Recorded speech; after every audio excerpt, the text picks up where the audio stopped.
Hola, buenas tardes. Bienvenidos a la primera clase virtual de Fotografía General 1. En esta unidad vamos a empezar a ver las partes de la cámara fotográfica, en particular dos parámetros importantísimos que tienen que ver con la cantidad de luz que le llega al material sensible. Para esos controles son el obturador y la abertura de diafragma, que vamos a desarrollarlos con más detenimiento a lo largo de la clase. Espero que les sirva este modo que tenemos provisoriamente de dar la clase. Ya vamos a tener clases de verdad, de carne y hueso. Antes de empezar, un comentario breve respecto a la cámara fotográfica. La cámara fotográfica es una máquina, y una máquina, expresión que viene del latín machina, es un aparato creado para aprovechar, regular, dirigir la acción de una fuerza. Estos dispositivos pueden recibir cierta forma de energía y transformarla en otra para generar un determinado efecto. En el caso particular que nos compete a nosotros, una cámara fotográfica, esta máquina recibe energía luminosa y a través de un proceso químico en la fotografía analógica o en la fotografía de haluros de plata, o a través de un proceso optoelectrónico en la fotografía digital, podemos generar una imagen. Bueno, siguiendo un poco con una introducción para llegar al desarrollo del obturador y el diafragma, vamos a mencionar los tres problemas fundamentales con los cuales todo fotógrafo se va a encontrar a lo largo de su devenir. El primero de ellos, el primero porque es el primero que aparece, pero no es en orden de importancia que los vamos a ver acá. Tienen todos igual grado de importancia. Entonces, en primer lugar tenemos la exposición. ¿A qué le llamamos exposición? A la cantidad de luz que va a recibir el material sensible, ya sea la película, el papel, el sensor de nuestra cámara digital, etc. El segundo problema a resolver es la composición. ¿Qué queremos decir con composición? Nos referimos a cómo vamos a distribuir los elementos dentro de la escena a fotografiar. Esto no lo van a ver en esta materia, sino lo van a ir desarrollando con Hugo Saavedra en Organización y Estructura de la Imagen. Y el tercer paso es la iluminación. Parece una verdad de perogrullo, pero sin luz no tenemos fotografía. La iluminación, que será un tema que vamos a ir abarcando a lo largo de toda la cursada de esta materia y de las materias que van a cursar el año que viene y el próximo año también, tienen que ver cómo nosotros manejamos la luz que ilumina nuestra escena.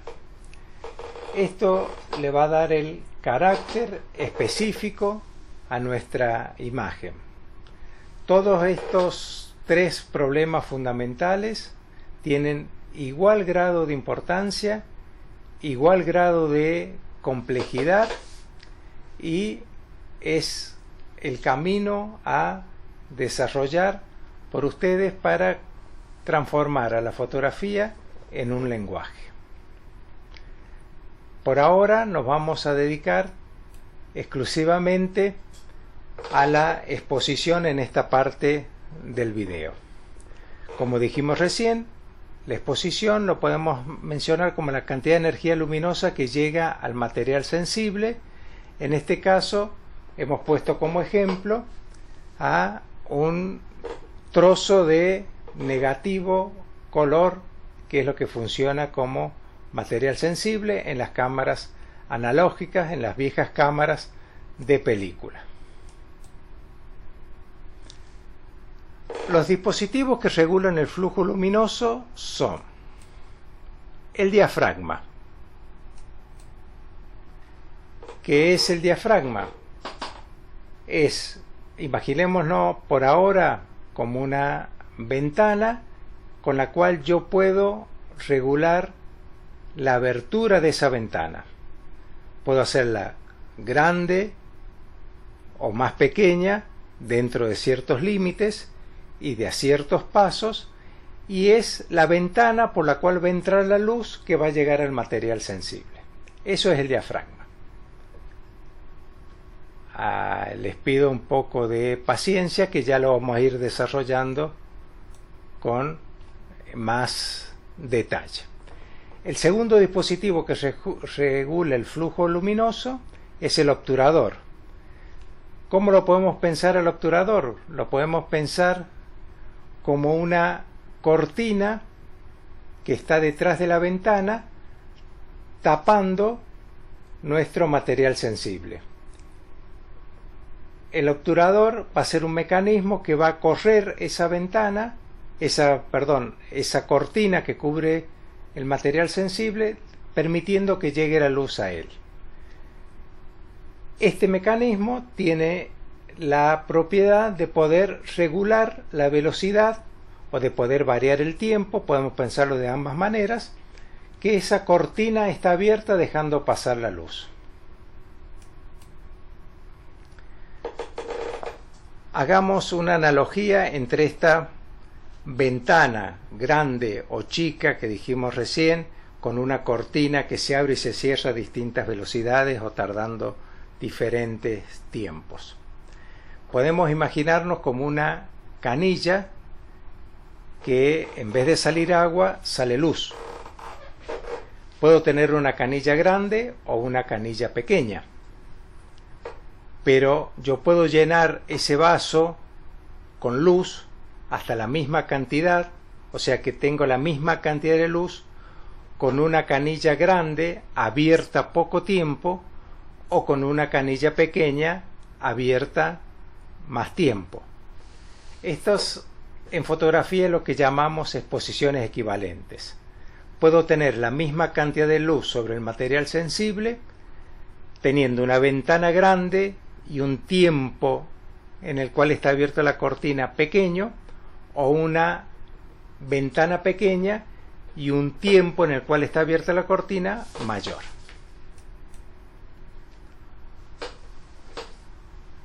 Esto nos va a dar la cantidad de luz que llega a la película o al sensor. Acá tenemos como ejemplo una imagen que está correctamente expuesta. Le ha llegado la cantidad de luz justa. Estos ejemplos que vamos a ver ahora es para que nosotros nos vayamos familiarizando con un lenguaje propio de la fotografía. Dijimos, si tiene la cantidad de luz correcta, vamos a decir que la imagen está correctamente expuesta. Como pueden notar, esta imagen tiene más luz. Vamos a decir que está sobreexpuesta. Y el caso contrario es cuando no tuvo la cantidad de luz suficiente. Vamos a decir que está subexpuesta. Ahora vamos a ver las tres imágenes juntas para que podamos compararlas con más facilidad. La de la izquierda está sobreexpuesta, la central está correctamente expuesta y la de la derecha está subexpuesta.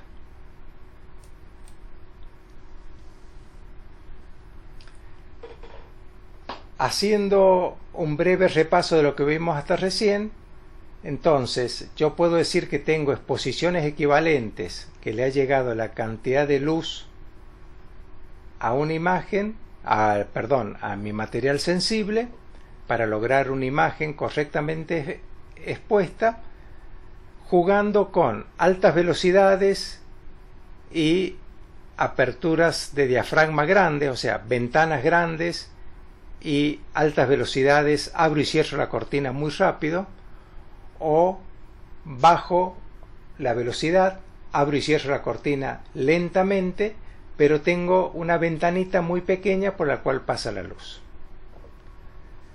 Entonces, para que tengamos en cuenta, diafragma y obturador son los dos parámetros que regulan el flujo luminoso que llegan a nuestro material sensible. Vamos a ver una animación. No la vamos a ver nada. Disculpen, son las cosas que pasan cuando estamos haciendo por primera vez estos videos, pero lo vamos a ver en la clase de carne y hueso con detalle. Vamos a ver el diafragma. Entonces, el diafragma era el mecanismo que consta de una serie de laminillas en forma de iris que se abren o se cierran dejando un orificio prácticamente circular. Rigurosamente deberíamos decir, como vemos en la imagen, que es un orificio poligonal, pero que se parece muchísimo a un círculo y que está ubicado en el objetivo de la cámara. Van a notar que yo voy a mencionar algunos términos que todavía no lo hemos definido. No se preocupen por eso. Pensemos que estas primeras clases de fotografía general como un rompecabezas, que vamos sacando una pieza, la vamos acomodando, sacamos otra pieza, fijamos si encaja, y en algún momento ya tenemos armado, estas piezas coinciden y ya tenemos armado una pieza del rompecabezas. Ya hemos, vamos a ver, entendido, comprendido una parte de la materia.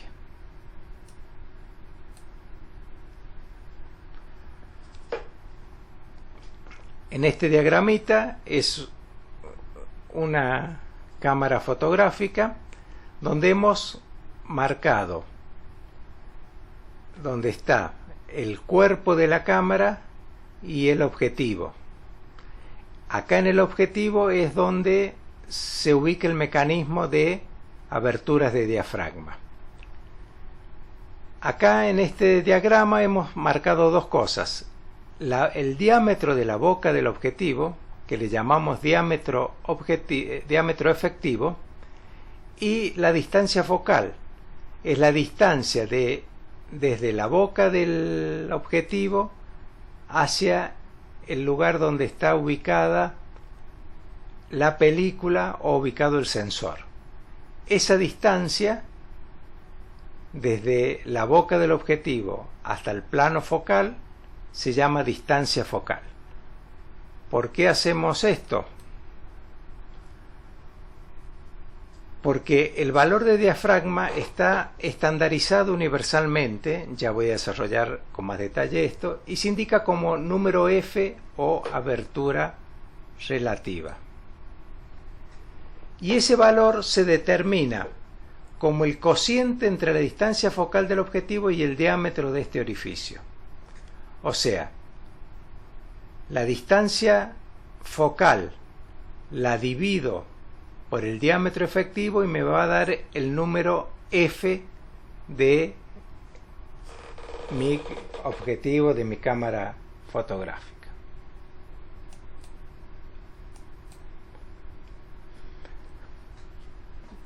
La idea que se esconde en este razonamiento es que el valor de luminosidad expresado como número F sea el mismo para toda cámara fotográfica, para todo formato y para todo tipo de objetivo. ¿Esto qué quiere decir? Que si yo tengo una cámara fotográfica digital, supongamos de marca X, y yo digo tengo un diafragma 4, ese diafragma 4 en las mismas condiciones de luz le va a hacer llegar a mi material sensible la misma cantidad de luz que si yo tengo una cámara diferente de película y con otro objetivo. Fíjense que esto nos va a facilitar la vida muchísimo, porque si no tendríamos que trabajar siempre con gente con el mismo objetivo, con la misma cámara fotográfica y con el mismo formato para poder comparar los valores de luminosidad de uno y otro. Entonces, como consecuencia de esto es que la medida de la luminosidad de una escena, expresada en valores de diafragma, se puede extrapolar a cualquier equipo fotográfico universalizando su valor y que sea independiente de la cámara.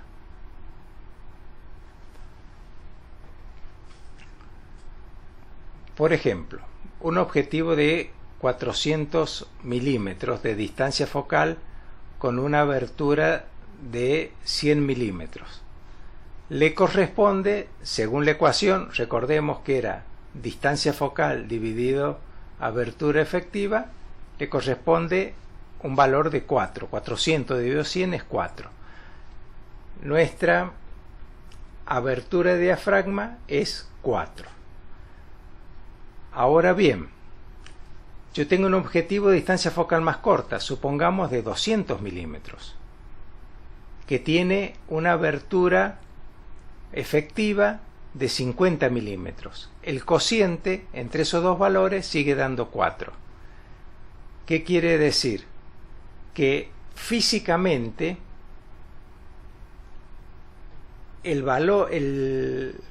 tamaño del F4 para el 400 milímetros de distancia focal va a ser más grande que el diafragma 4 para la distancia focal de 200 milímetros.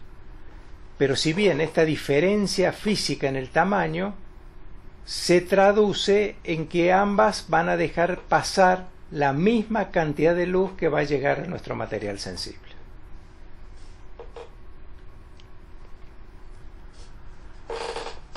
O sea, ambos objetivos ofrecen la misma luminosidad y en este ejemplo que vimos recién era 4, los representamos con la F/4 y a pesar de que el diámetro efectivo es diferente para cada uno de los objetivos, dejan pasar la misma cantidad de luz. Podemos pensarlo para ir comprendiendo de manera un poco más cabal este fenómeno, es que una distancia focal larga, por ejemplo, como tenemos en este ejemplo acá, de 200 milímetros, F mayúscula igual a 200 milímetros, distancia focal 100 milímetros, o sea, tenemos un objetivo de 20 centímetros de largo, necesita, porque la luz debe recorrer un camino mucho más largo para que llegue la misma cantidad de luz, una abertura efectiva física más grande que si yo tuviese un lente de 5 centímetros de distancia focal, 50 milímetros, y por lo tanto voy a tener una abertura efectiva más pequeña, físicamente más pequeña, que va a dejar que llegue la misma cantidad de luz que en el ejemplo anterior.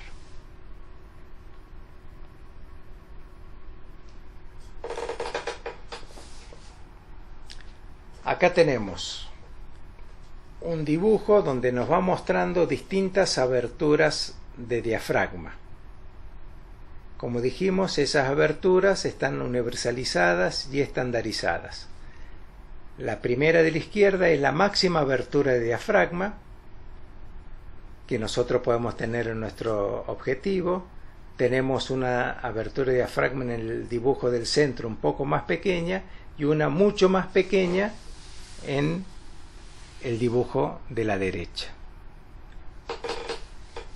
Estos números aparentemente caprichosos que están apareciendo acá son las aberturas de diafragma estandarizadas y que se indican con estos números: 1,4, 2, 2,8, 4, 5,6, 8, 11, 16, 22, 32 y 64. En fotografía pocas cosas se las tienen que aprender de memoria. Una de las cosas que van a tener que aprender de memoria es esta escala de aberturas de diafragma, que siempre está estandarizada.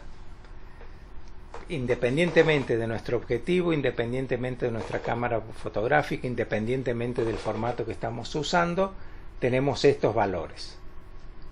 Vale hacer una aclaración. No necesariamente yo tengo desde el 1,4 hasta el 1,4 hasta el 64. Yo puedo tener, dependiendo de la calidad del objetivo, de los detalles de construcción, un objetivo que tenga abertura de diafragma que vaya, por ejemplo, entre 4 y 16. Puedo tener otro que vaya entre 1,4 y 22. Pero siempre definiendo los extremos, los límites de los extremos, todos los demás pasos de diafragma deben estar. Por ejemplo, si yo tengo un objetivo que tiene abertura de diafragma máxima 4 y 16, la abertura más chica, sí o sí debo tener, además de esos dos extremos, el 5,6, el 8 y el 11. No puede ser que pase del 4 al 8, ni del 8 al 16. Siempre deben estar todos los pasos de diafragma comprendidos entre los extremos del objetivo que yo tengo en mi poder. Mientras más pequeño sea el número, esto puede parecer una complicación, pero nos vamos a acostumbrar después a trabajar así. Mientras más pequeño es el número, en este caso 1,4, más luminoso es el lente, más grande es la abertura de diafragma. O sea que 64 representa una abertura de diafragma muy pequeña y 2,8 representa una abertura de diafragma más grande. Acá tenemos un ejemplo de un dibujo que corresponde a abertura F4 y acá tenemos otro que corresponde a F11. En coherencia con lo que dijimos recién, el F11 es más pequeño, es una abertura más pequeña que el F4.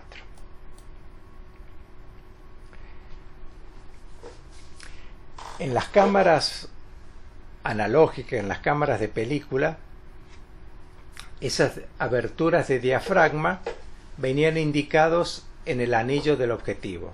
Fíjense que va desde el diafragma más cerrado que tiene este objetivo, 22, hasta 1,8. Y fíjense que están todos los demás intermedios, 2,8, 4, 5, 6, 8, 11, 16. No se saltea ninguno.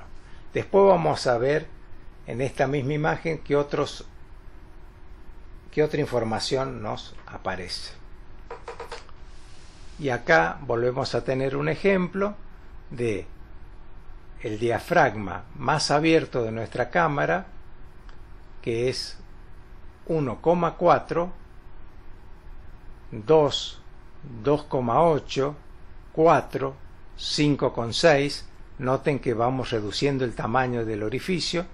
8, 11, 16, 22. Fíjense que el 22 prácticamente un puntito nada más.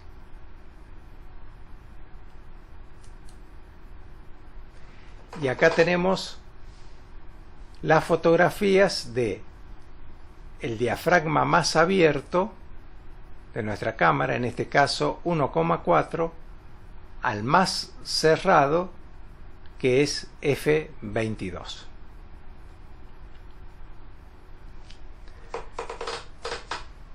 La tecnología avanza constantemente y nos ha provisto de objetivos que tienen pasos intermedios entre el número F y el siguiente.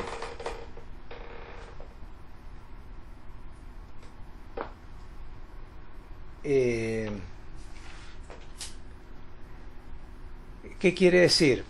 Que entre 5,6 y 8, que era un paso de diafragma, el constructor de los objetivos nos ha dado dos escaloncitos intermedios, 6,3 y 7,1. Entre F11 y F16 nos dio también dos escaloncitos intermedios, F13 y F14. ¿Para qué nos sirve esto? No es una complicación más, sino es una ayuda que nos permite un control mucho más fino de la exposición en lo que respecta a la abertura de diafragma.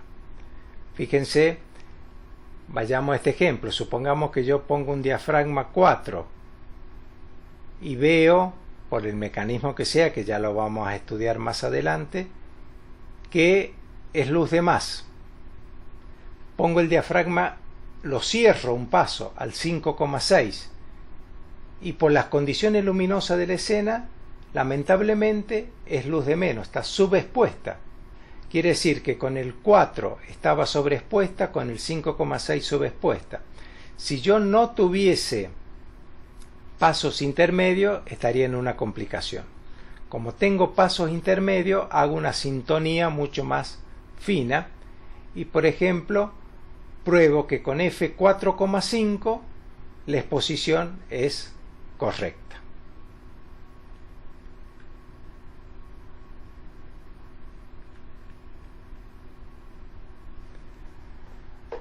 Entonces, como ejemplo, como resumen de lo que hemos visto hasta ahora, el diafragma es un comando de la cámara fotográfica que regula la intensidad de la luz que recibe el material sensible.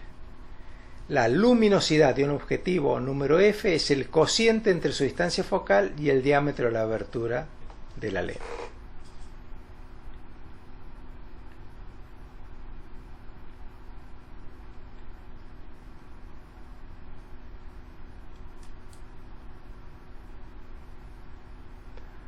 Bueno,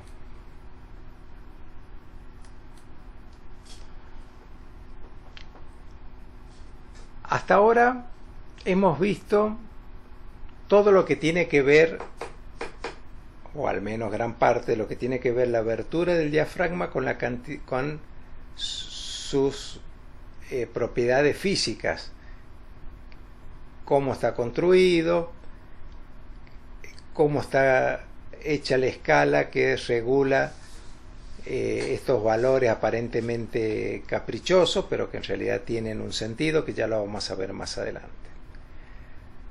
Ahora bien, dijimos que yo podría encontrar una combinación de abertura de diafragma, velocidad de obturación, equivalente a otra combinación que me deje llegar la misma cantidad de luz. O sea que yo puedo encontrar una abertura de diafragma, por ejemplo 4, con una velocidad de obturación dada, y podría encontrar una abertura de diafragma más cerrada, por ejemplo F16, con una abertura con una velocidad de obturación mucho menor, que me dejen llegar la misma cantidad de luz al material sensible. Ahora, desde la cantidad de luz no tengo diferencia, pero desde lo expresivo sí tengo diferencia, que yo elija una cosa u otra. Esta foto, sacada de un libro, nos muestra una escena rural, un fotógrafo tomando una foto, probablemente una foto publicitaria, a una modelo, y vemos un cerco de reja de madera atrás de la modelo. Esta es la foto que logra el fotógrafo. Fíjense que es una foto del rostro de la modelo, parte del cuerpo y parte de la verja de madera que se ve atrás. Fíjense que la verja se ve con bastante nitidez, comparable a la del rostro de la modelo. Miremos esta segunda imagen. El encuadre es casi el mismo. ¿Cuál es la diferencia? Que ha perdido nitidez la verja de madera y la atención se ha centrado en el rostro de la modelo.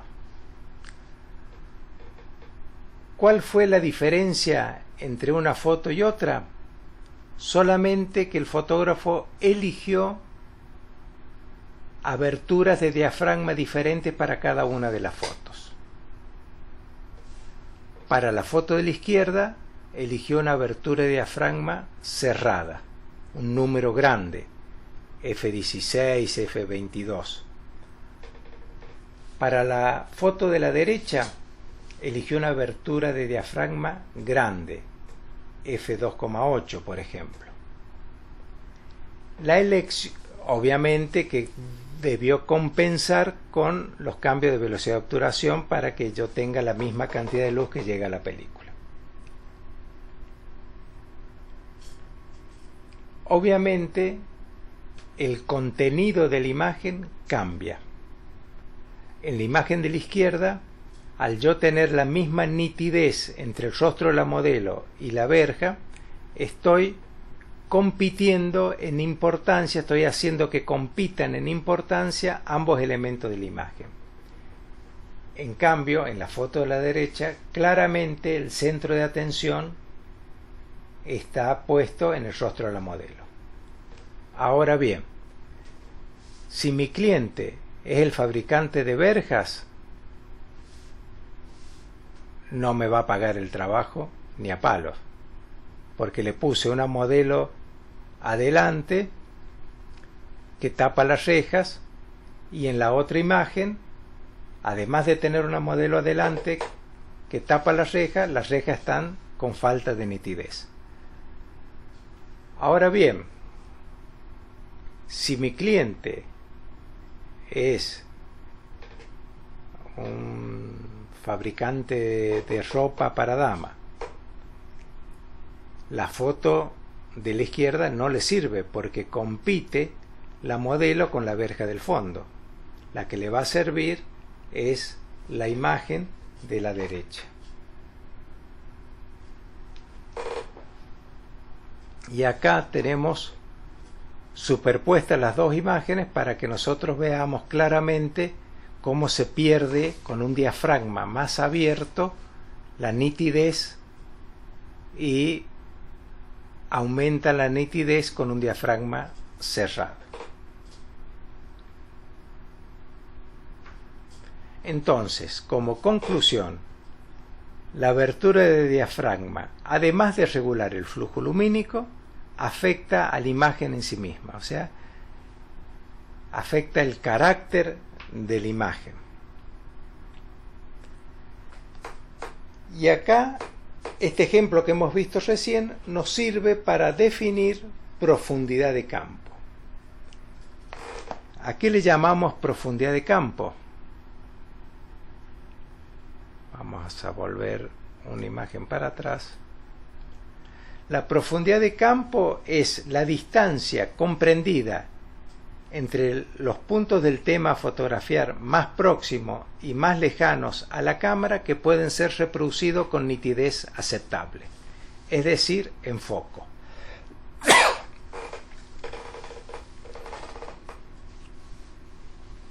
En este diagramita, en la imagen de arriba, lo que yo supongo que veo con nitidez aceptable son las siluetas negras.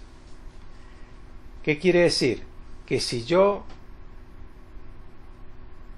enfoco al hombrecito de negro que está en cuarto lugar, voy a tener en foco o con nitidez aceptable el hombrecito que está detrás y un poco por el hombrecito que está delante y un poco por detrás de él también. Esa distancia que está comprendida entre el tercer y cuarto hombrecito es la profundidad de campo. ¿Qué quiere decir? Que yo voy a ver nítido esas dos personas y el resto, el primero y el segundo, el quinto, el sexto y el séptimo los voy a ver con falta de nitidez. En cambio, si yo cierro el diafragma, se me incrementa la profundidad de campo. Ahora yo voy a ver nítidos entre el primer hombrecito y el sexto hombrecito. El séptimo lo voy a ver desenfocado o con falta de nitidez. Esto es un recurso expresivo que me puede resultar de muchísima utilidad. Yo quiero destacar uno de los rostros de toda esa fila de hombrecitos que están ahí. Utilizaré un diafragma abierto. Tienen igual importancia todos los hombrecitos de la fila, por lo tanto no quiero que se destaque ninguno en particular. Uso un diafragma cerrado. Eso es lo que en fotografía llamamos foco selectivo.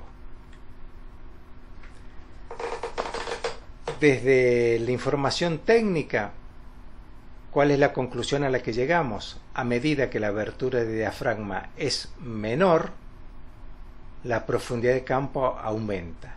¿Qué quiere decir? A medida que yo voy cerrando el diafragma, de 11 paso a 16, de 16 a 22, de 22 a 32, se incrementa la profundidad de campo, se incrementa esa distancia que yo tengo entre el plano más cercano a la cámara y el más lejano, que veo con nitidez aceptable.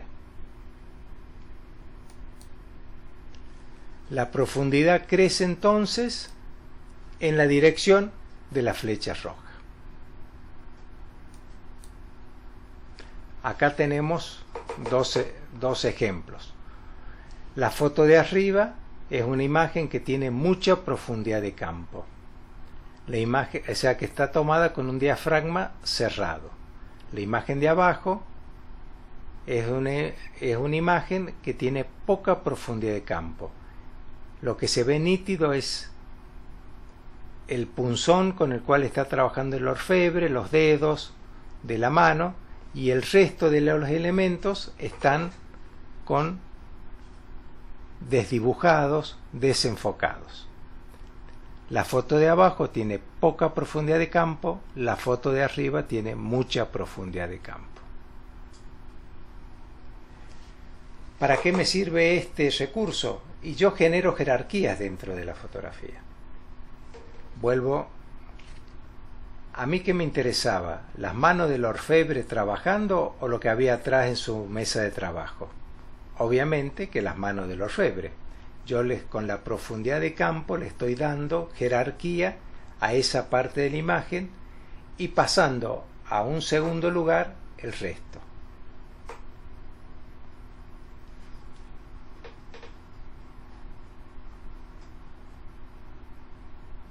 En la foto de la izquierda tiene una profundidad de campo bastante apreciable.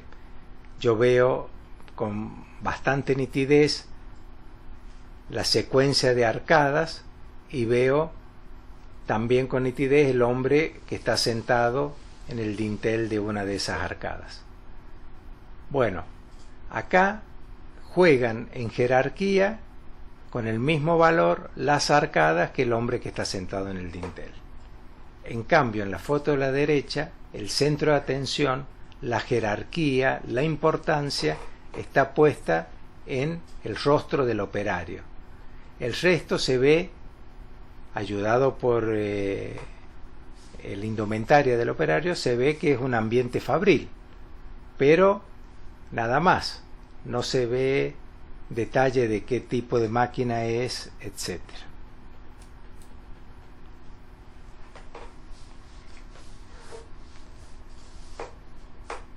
Bueno, miren ambas imágenes y fíjense cuál tiene mucha profundidad de campo y cuál tiene poca profundidad de campo. O lo que es lo mismo, cuál fue sacada con un diafragma más cerrado y cuál fue sacada con un diafragma más abierto.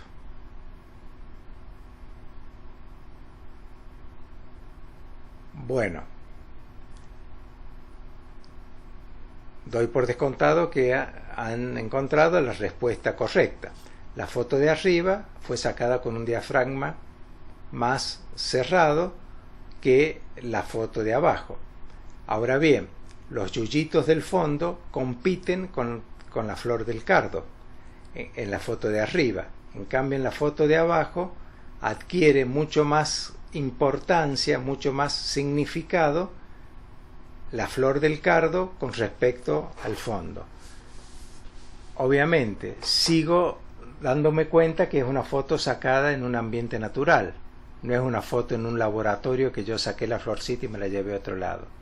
Pero no compite los yuyitos del fondo con la flor, en el caso de la foto de abajo.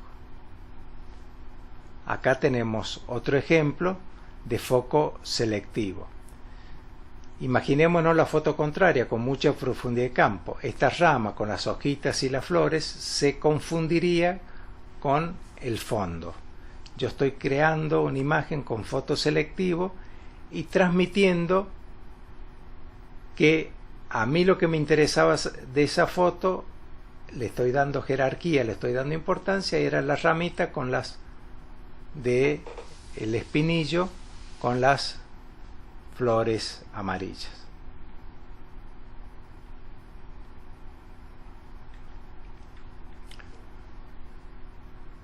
Una foto con poca profundidad de campo.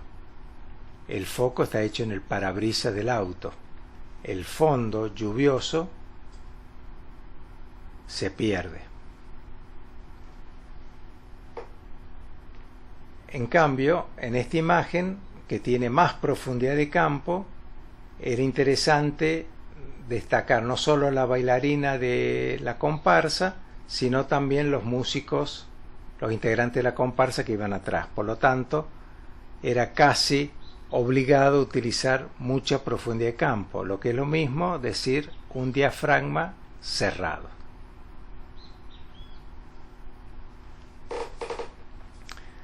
Tenemos estas dos imágenes. Claramente la imagen de la izquierda tiene mucha profundidad de campo. Se ve el rostro de la persona y el fondo, el perchero con un paraguas colgado, cuadro, biblioteca, una mesa. ¿Podría yo decir con claridad cuál es el elemento importante en esta foto? ¿O está correctamente resuelto cuál es el elemento importante en esta foto? Obviamente que no lo puedo asegurar.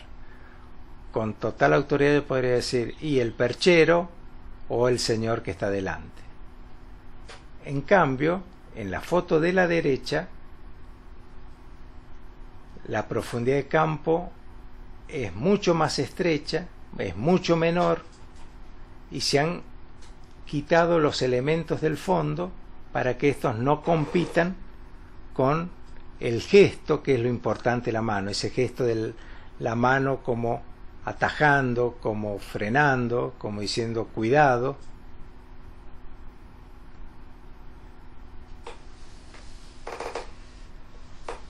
Y ahora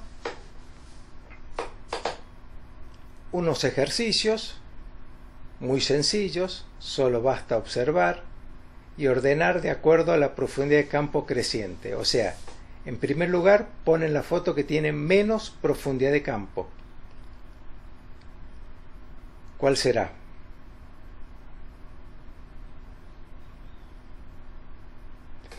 Espero que todos hayan respondido la B.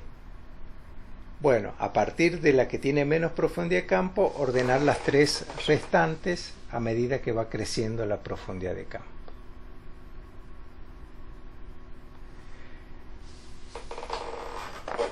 Y ahora un ejemplo en una imagen. Esta fotografía está tomada con un diafragma 2.8, o sea, un diafragma bastante abierto.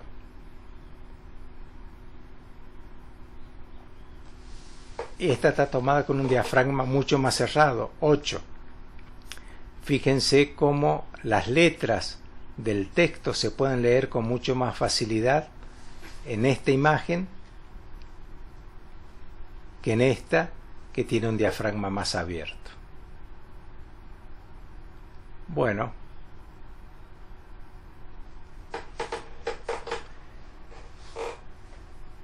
este es un ejemplo de una fotografía que tiene mucha profundidad de campo, sin embargo, por una cuestión de composición, de ordenamiento de los elementos por parte del fotógrafo, ha logrado conjugar, poner un punto de atención, que es la mujer sentada frente a una de las lápidas, casi en uno de los extremos de la derecha de la imagen.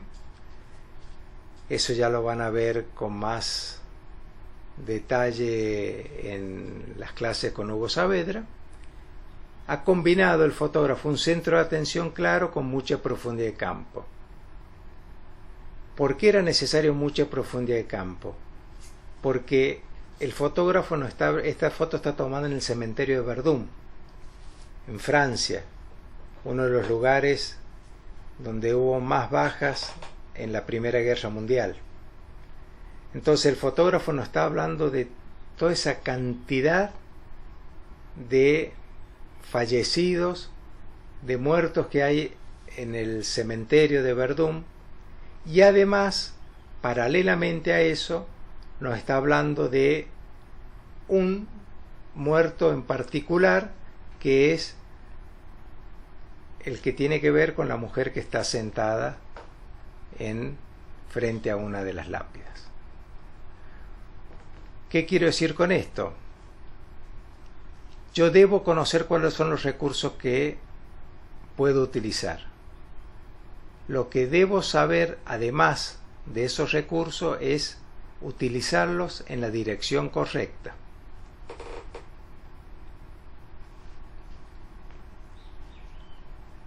Para ir terminando, vemos un par de fotos. Una foto de Carlos Bianchi con muy poca profundidad de campo. Claramente el interés está centrado en la figura de él. Y acá tenemos una imagen en la cual vemos cómo no tenemos nitidez en los primeros planos de la foto. A medida que penetramos en la imagen va incrementándose la nitidez. Tenemos un punto claramente enfocado y es de una profundidad de campo estrecha, y después la cuarta batería es la que se ve nítida, la quinta apenas, y la sexta y la séptima, igual que la primera, la segunda y la tercera, tienen una falta de nitidez apreciable.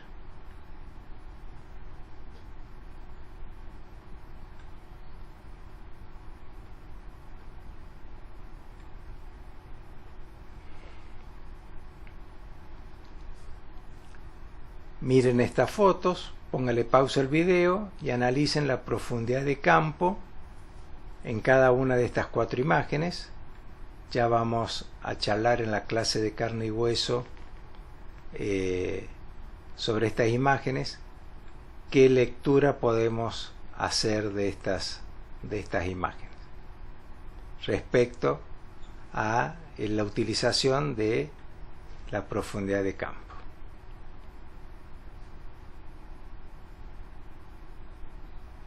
Lo mismo con esta foto.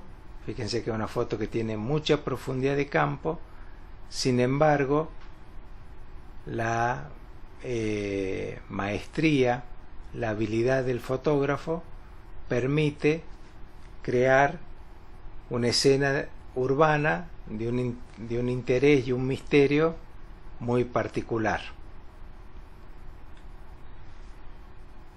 Y esta es una foto que pertenece a un gran paisajista norteamericano, Ansel Adams, donde conceptualmente en sus fotos trabajaba con la mayor profundidad de campo posible, a tal punto que él pertenecía a un grupo que se llamaba Diafragma 64, F64, que es el diafragma más cerrado que se puede conseguir en una cámara fotográfica.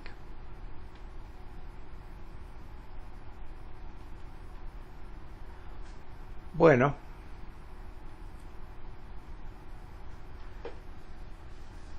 dejamos la clase de hoy con esta imagen de una planta en primer plano enfocada, y el resto se ha ido de la profundidad de campo y no tienen la nitidez que tiene la planta del primer plano. Bueno, espero que cumplan con la cuarentena. Quedarnos en la casa es cuidarnos entre todos, y así como transmito esto, transmito mi deseo que pronto podamos tener las clases de carne y hueso. Que tengan muy buenas tardes.